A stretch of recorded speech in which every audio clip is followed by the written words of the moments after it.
What the hell is going on with the Oakland Athletics? Their pitching staff has got to be one of the worst that we've ever seen in all of baseball. What's up, everybody, and welcome back to Bad for Baseball, the baddest baseball podcast on the internet, presented to you by Betway. I'm Adam Peddle, joined alongside by Nicholas Paleolog. Again, as Blue Jay fans, we just watched the Oakland Athletics come into Toronto and get absolutely curb stomped by the Blue Jays. And the Blue Jays have been trying to find their identity for so long, especially offensively.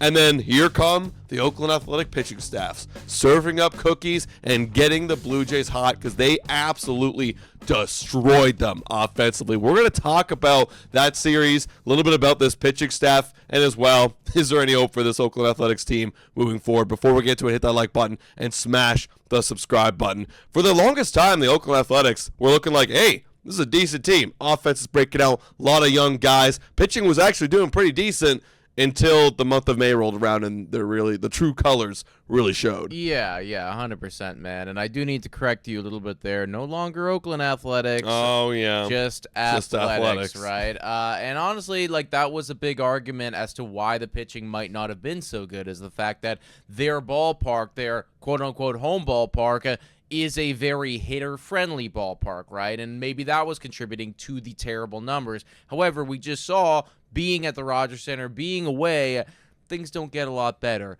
Recently, the last 15 days, the Athletics, I almost did it myself saying Oakland Athletics, the Athletics pitching staff is fucking horrendous, folks. They got a 7.59 ERA. They are 1-13 in their last 14 games. That is just so horrifically bad. Like, there's no redeeming qualities there. 32 home runs given up. Like, they're serving up meatballs left, right, and center.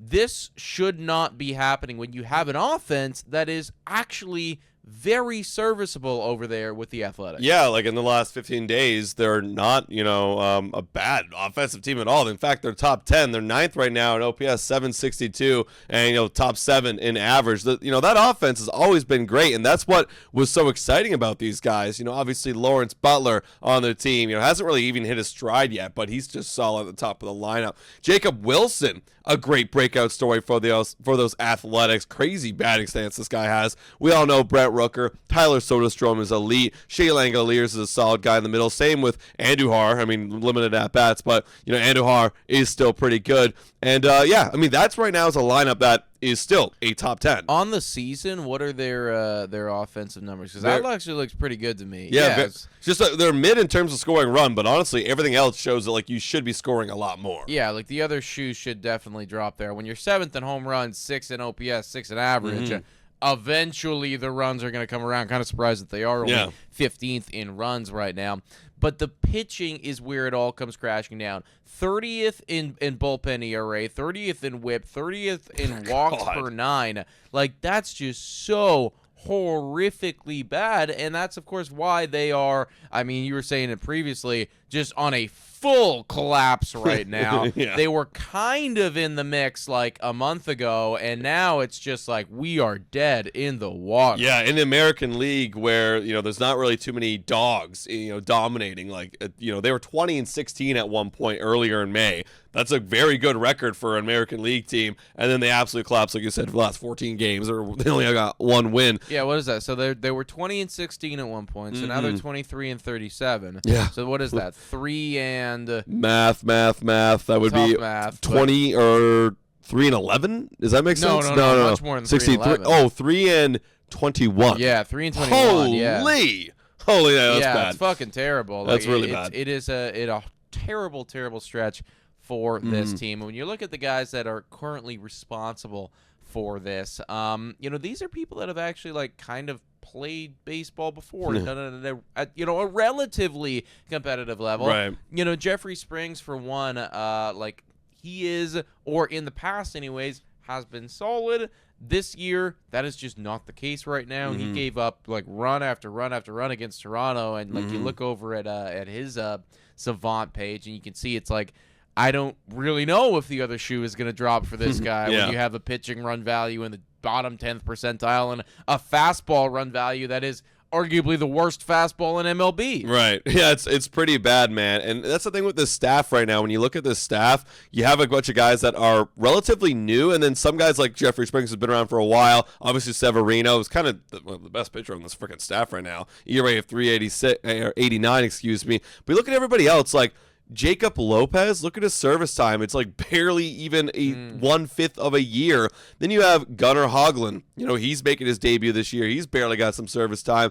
Sears, 2 years of service time. He's been around a little bit. But even look at that bullpen that was like ranked dead last and everything. Yeah, Mason Miller, we all know him as like being electric last year, great fastball. He's having a bad year right now. ERA of 5.49. Even though the metrics right now look really great, things aren't really dropping for him. But everybody else, look at the guys under 1 year service time. Yeah. 1, 2, 3, 4.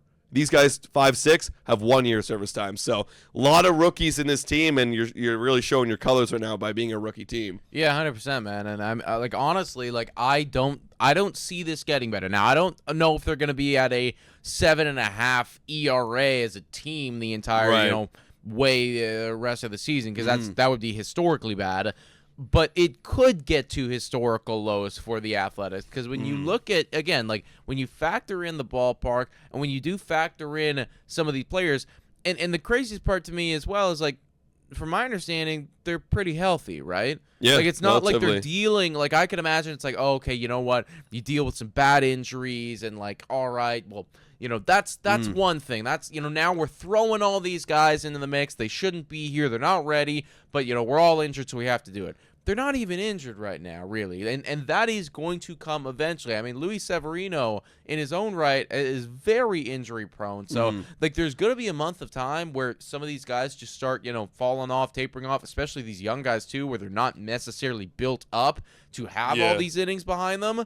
And, like, when that happens, man, it might actually get worse. Yeah, like the only injuries they really have right now, I guess the bullpen right now, the two guys that actually have service time, 8 years and 9 years, TJ McFarland and Jose Leclerc, like those are the guys that actually have some service time built up that might be, stable in the pen, but they're not going to fix and solve this team. Same with Gio Urshela in the offense. Like not like the offense needs to help anyways, but everybody else, it's not like these guys would be an impact everyday guy anyways, right? So, yeah, Athletics, honestly, are just kind of a team that they're just kind of falling off right now. They are kind of getting back to reality. People had some high hopes on them. I had some high hopes on them, and they were looking like they were doing pretty good as the season was beginning, because you could see right here at one point in May, yes, it was 25%, but that's 25% more than we ever thought they would actually be, because to begin the year, they were out of 12. So you kind of doubled their percentage of making playoffs, and now they're absolutely tanking right now. Yeah, they're like, they're out of the race at this point. Yes, and now I gone. think, honestly, like the biggest conversation now shifts for them, as it does, many, many years for the Athletics, is to, okay, well, who are we trading? Who can we sell? And honestly, like, I look at that roster, man, I'm sure there's a couple names that you can pick apart and you'd be like, all right, I want this guy. But, like, a lot of the people that are doing well, if I'm, an Athletics fan, I kind of want to keep, right? Yeah. You signed Brenton Rucker for a long period of time. He's phenomenal. Tyler Soderstrom's break it out. Like, I want to keep that guy. He's 23 years old? Literally. Lawrence Butler, like, everybody's super high on him, thinking he's going to be the next guy. He's also young. Jacob Wilson, super young. Like, the guys that are, like, really good, I want to hold on to. And, like, on the pitching side of things, like, you don't have anybody to sell. Yeah, there's nobody. Even your big piece that people were like, oh, maybe they could sell Mason Miller and get a haul. Well, that guy's not playing well right now, and ultimately he is still young. So, like, it kind of sucks as an Athletics, if there are any fans out there right now, it sucks because, you got something there. You got a good offense. You got an exciting offense. But you can't really do anything to build around it, at least this year. Yeah, like it feels like it's going to be a couple more years process. Honestly, I feel like by the time, if they do go to Vegas, by the time they get there in a few more years, that's kind of the timeline you're hoping, because you'll still have a lot of those guys in about 3 years from now. So hopefully, and they gotta hope that it will just be a 3-year process, right? Because again, like God only knows with these things, like how long it could potentially take, right? If people are dragging their feet and everything, but ultimately, it always comes back to this. They just need a bit more money. Because if they would have went out and they would have been able to go and spend up on a couple bullpen pieces, maybe a couple more starters other than just Luis Severino, then yeah, you're right. That could have been a strong team. Yeah, we'll see. Maybe they can get some of that Vegas money and build that pitching staff. But before we continue, guys, let's give a shout-out to Betway right here. Hit your picks and knock it out of the park with Betway. Scan the QR code right here on the screen or click the link in the details section to join the action. You brought up all the rookies. Funny enough, the favorite to win Rookie of the Year in the American League is Jacob Wilson at 1.25 multiplier. That's kind of crazy. That makes sense. Yeah. I mean, the next best guy is Chase Meadoff. I've actually not heard this guy. That's pretty bad of me. But, he is the clear favorite because he's got an OPS like north of 900. It's 900 right now. Yeah, it's 900 flat, and he's been doing it pretty much the whole season. And being on the Athletics as well, like, he is going to be, like, unless he gets injured, he will be with them the entire season. Oh, yeah. So, I mean, if he continues to play at that level or even a dip off a bit, just to finish with an 800 OPS, that's Rookie of the Year candidate right there. Absolutely. Guys, let us know your thoughts in the comments down below. Hit that like button, smash that subscribe button, and guys, we'll catch you next time. Cheers.